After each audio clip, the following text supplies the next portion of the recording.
Alrighty, what's up guys? True Combo here. We got another week of fights after being spoiled with two back-to-back numbered events. Ugh, I hate saying that, but I'm just gonna call them pay-per-views if I'm gonna be honest, guys. So we got spoiled with two back-to-back pay-per-view events, and now this week we got hit with an Apex event. But there's actually some pretty decent names on here. Not the most well-known names, but in terms of banger matchups, we definitely do got them, especially with the main event, Mario Bautista versus Vinicius Oliveira. I definitely do think this is gonna be, even though I hate the way Mario Bautista fights, he's kind of a boring fighter. I do think that Oliveira is gonna bring out the fighter out of him, and this is actually gonna be a pretty good main event. We also got Amir Albazi versus Kyoji Horiguchi as your co-main, and I think this is gonna be a banger. I'm not the biggest fan of Amir Albazi's fighting style. It's kind of the same thing. This is kind of the same thing that I said about the main event. Kyoji Horiguchi is probably gonna bring out the fight out of Amir, and these are gonna be two bangers back to back, and then we got a stinker probably in the works. I really hope it stays standing, and maybe we could see Jailton and Almeida get knocked out, but I don't know, man. I really do see kind of a blob, lay and pray kind of performance. I don't know with Jailton, man. I really want Mario, Amir, and Jailton to kind of lose, man. I'm not the biggest fan of their styles, but it's okay. I think they're, at least for these two, it's gonna be a pretty good matchup. And then we got Mikhail Oleksiejczuk versus Marc-Andre Barrios. I think it's gonna be a pretty good matchup. And we'll talk about the other fights in a moment. And other than that, I also want to make mention of this Dustin Jacoby fight versus Julius Walker. I cannot wait for this fight. I love Dustin Jacoby. All right, let's get to some quick picks. These are gonna be some kind of predictions. I want to say my official picks are going to drop later towards the end of the week, and those are going to be more focused towards the main card, and also I'll make mention of some other props that I might bet on towards the end of that video. And those props might involve some prelim fighters. I haven't made those yet. No props have dropped yet. We do have some odds, so we'll kind of talk about that, but we're just going to mainly talk about some quick picks right here, guys. All right, so Priscilla Cachoeira versus Claudia Sagila. I don't know how to say that shit. There's a lot of names here that I do not know how to say, so please forgive me. If anybody in the comments can correct me if you are from any of these places and I'm saying it like Aquilin Soutkild and I'm being incredibly racist here, please let me know and I will correct myself, please. So we got Priscilla Cachoeira versus Claudia Sagula. I'm gonna just keep it simple, guys. Priscilla Cachoeira has been finished a lot, man. This fight is also a pick'em, so I really don't think if you drop Claudia in your parlay by, just betting maybe the money line, I think you'll be fine. So I'll definitely take Claudia Sagula. I'm gonna take her by decision. Then we got Jacob Wiklax. That's a Russian ass name, or my bad, that's like a German ass like Wolfenstein name. And we got Muin Gafurov, another name that I probably just butchered. Jacob, his last fight he beat Patchy Mix, and then before that he was just mainly in KSW.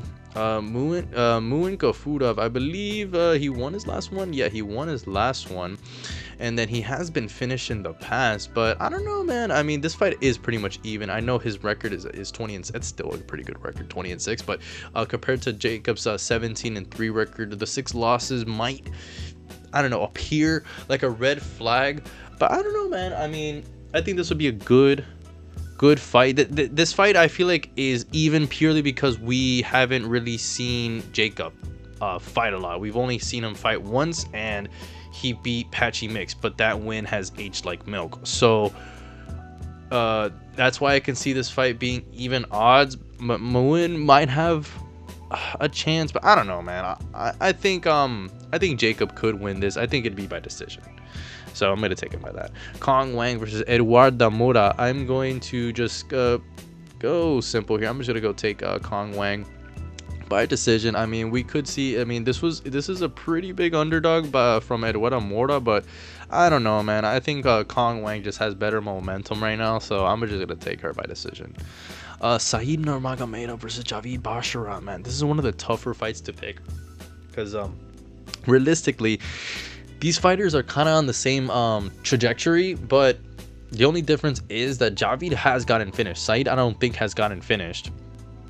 And I don't know. He's also an underdog, a slight underdog, I may say. But I don't know. I feel like he is kind of live. But Javid, the only thing that's making me kind of question. I mean, if maybe his brother wasn't fighting on this card, I would maybe be like, oh, yeah, Saeed, he's a live dog. I would pick him. But Javid, I feel like with his brother on the card, that's like, bro, fighting with another family member on the card, I feel like that can really elevate a person, do a lot better, like, you know. And really, because imagine if he loses, what that would kind of do mentally to his brother. Like, of course, maybe his brother, he's, you know, he'll train to like not care at that moment, but still, you know what I'm saying? Like, you want to care, you know, you want to look good for your big bro or little bro. I don't know which one is which, but you know, I feel like Javid would take this, but I don't think he'd finish Saeed. I think he would take this to decision. If there was gonna be a finish, I would take Saeed, but I don't know how Javid's gonna come in. I mean, I feel like he's gonna get that little extra push, and I think he did lose his last one, so he's a little hungrier. So yeah, I mean, these fighters, both of these guys are coming off losses, so I think they're both gonna really bring their A game and fucking fight. Bruna Brazil versus Caitlin Souza. I believe this is a near even odds. I'm just gonna take I'm gonna take my girl Bruna Brazil by decision, bro. This is a weird freaking fight. Nico Price versus Nikolay Veredenikov. I do not know how to say his name.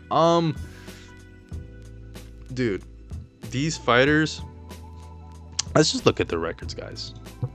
Look at this, guys. Oof, this guy has, you know, they've both pretty much lost the majority of their fights in the UFC, but this pretty much just like, especially Nico Price, Jesus Christ, man, I do not know how he's still in the UFC. He's just a weird, wild guy. I mean, in my opinion, he's entertaining, I will admit. You know, whether he's on the right or wrong end, he's always entertaining. So I don't know, this is like a cartoon ass fight. I don't know who would win this, to be honest. I'm gonna take Nikolay Veredenikov. I'm gonna take him by a knockout. Fuck it. Another knockout, I think, Daniil Donchenko. I think he is gonna knock out Alex Morono. I do actually like Alex Morono. I think he's always like, he's just one of my favorite like kind of looking fighters, and it's just one of those fighters that in the welterweight division that came from like kind of like, even though he wasn't like from that era of Matt Brown, he kind of just reminds me of those fighters that came from that era. They look like a Joe Lozon, normal as hell, like they have like a day job, like a 9 to 5, but they just come in and kill people. Yeah, like, you know, I love me some Alex Morono. I mean, he is a pretty heavy underdog. It's just with his last performances, I would always be like, oh, never count him out. But yeah, no, man, this seems like a passing of the torch kind of moment for the welterweight division to kind of elevate Daniel. So yeah, I'm gonna take Donchenko. I think he's gonna knock out Alex Morono. Whew, this is my main event, man. Dustin Jacoby versus Julius Walker, man. Man, Dustin Jacoby, I cannot forget that knockout he got, I believe, against Vitor Porcino. That freaking Jorge Masvidal right cross looked like just like the one that Usman got against Jorge Masvidal in their second fight, man. I love that knockout.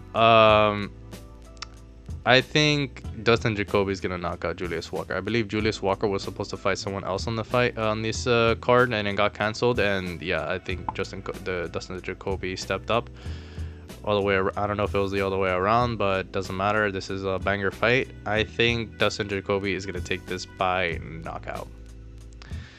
Then we got Gene Matsumoto versus Farid Basharat. This is the other Basharat, bro. This is the better bro.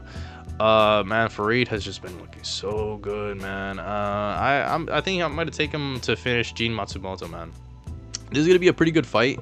But it is pretty, you know, he is a -235 favorite, and Gene is not that bad, but for like the other reason I mentioned, it goes back to the other reason I mentioned with the other Basharat bro, man. It's just there are two bros fighting on the same card. They don't want to look bad. I feel like especially if the other Basharat bro wins, Farid is gonna you know, take that momentum with him and really elevate it into this performance, and really this could be potentially a showcase for both bros. So I think I'm gonna take Fury Basharat. I'm not sure how he finishes this. He could finish either way, so yeah, I'm gonna say submission. Mikhail Olasejchik versus Marc-Andre Barriault. Mikhail is a pretty big underdog, man. Marc-Andre, I mean, he always brings it, but it's like one of those like middleweight fighters. It's like, oh shit, I forgot he's in the middleweight division. Kind of like Mikhail too. They're kind of having a mid-off in the middleweight division. No, not gonna lie, but I love Mikhail, man. He always brings it. I'm gonna take Mikhail. I think I'm gonna take him by knockout. I think Mikhail could knock out Marc-Andre Barriault. I don't know if he could submit him. All right, we got Jailton Almeida versus Rizvan Kuniev. Ugh, man. This is gonna be. I really hope this fight stays standing and one of these motherfuckers just knocks out one person. I don't care if this fight ends, and I would be shocked. I just hate the way Jailton fights, and I feel like Rizvan is, you know, he does have pretty good, you know, at least decent grappling fundamentals for a heavyweight. So I hope he can defend, and maybe this could be a fight where Kuniev can really keep it standing, because I don't think if Jailton gets it to the ground, I think he's just so strong. He's one of those people that can fight at light heavyweight, but he's just so strong, and there's so many blobs in the heavyweight division that he just can just go in there, not cut weight, be strong as hell, and just out grapple everybody and like genuinely smudge fest people. Like, I hate throwing that term around because I like watching grappling. I'm not, you know, entertaining grappling, but Jailton is the definition of a crotch sniffer. I don't care. In the heavyweight division, like, come on, bro. If it stays standing, I think Kuniev could knock him out, but nah, I don't think. I think Jailton is gonna probably blanket on him, and he'll probably, I think he can get the decision win. I don't think he could submit Rizvan. Amir Albazi versus Kyoji Horiguchi. Kyoji Horiguchi is a big favorite coming into this fight after being a pretty, I don't know about a big underdog, but he was an underdog against his last fight against Ulanbekov. So I think this is going to be a war, and I don't know, Amir Albazi is actually going to have to fight, but he, you know, he does pretty well, you know, under pressure. That fight with him and Brandon Moreno was kind of a banger, man, but nah, man, with Kyoji's experience and everything he's been through, especially with how I feel like Kyoji's just really hungry. He's back in the UFC for a reason. It's just the story. He needs to finish the story, man. And yeah, I definitely would want to see, even though if Kyoji wins, that means like he might have to fight Taira, which I don't mind. I mean, they can run I believe Joshua Van versus Pantoja back. Yeah, they can definitely do that. They can run that back and then have Kyoji versus freaking Tatsuro Taira in like the co-main in Japan, which would be crazy. Kind of like Kunlin Salkild versus Jamie Malarkey in Sydney. I mean, screw it. Let's have two Japanese fighters fight in Japan. That'd be crazy. Then we got the main event. We got Vinicius Oliveira versus Mario Bautista. Kind of the same thing that I said about the co-main. I think that this fight is just gonna be, I think this is gonna be a war, and I think it's only due to the fact that Vinicius is in this fight. I think Vinicius is gonna make Mario fight. Don't know. I mean, I don't know who could win this fight finishing wise. I mean, if it goes to decision, I feel like Bautista could really stretch it out. I really feel like he could control Oliveira, maybe, you know, output a bit of damage and really just cruise his way into kind of a blobby decision. But I think Vinicius could make this a fight, and I feel like Vinicius could honestly knock out Mario Bautista later into the fight, though. If he just kind of takes center stage of the octagon and avoids being clinched up against the cage, I really feel like he could land. All he needs is a pretty good shot, and he can pretty much hurt you. Mario Bautista does have pretty good strike, has like, you know, pretty, you know, decent striking, but I don't know. I feel like Vinicius just hits a lot harder, cracks for sure. So I think this is gonna be a banger main event. But I got Vinicius Oliveira. I'm gonna take him by knockout. I mean, I feel like it could happen in the fourth, but Mario Bautista could turn into a blob. So who knows what happens? I feel like it's gonna be a war. But that's what I really think, guys. Alright, let me know what you guys think about this fight in the comments. Let me know who you think is gonna win, and also let me know how you guys feel about the fight still being at the Apex. Do you guys care about having crowds, or you guys don't care about it at all and you guys just want to see fights? Alright guys, peace.